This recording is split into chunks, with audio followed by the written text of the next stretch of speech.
So in the butler's pantry and laundry, we have used the same joinery finishes as well as the stone. For the splashback, we've used a Carrara marble look tile in a herringbone layout.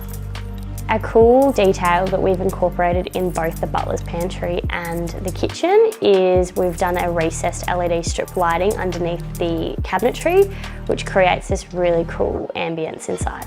In the laundry, we've carried through that theme with the rest of the other spaces. However, we've incorporated a beautiful natural terrazzo tile on the floor.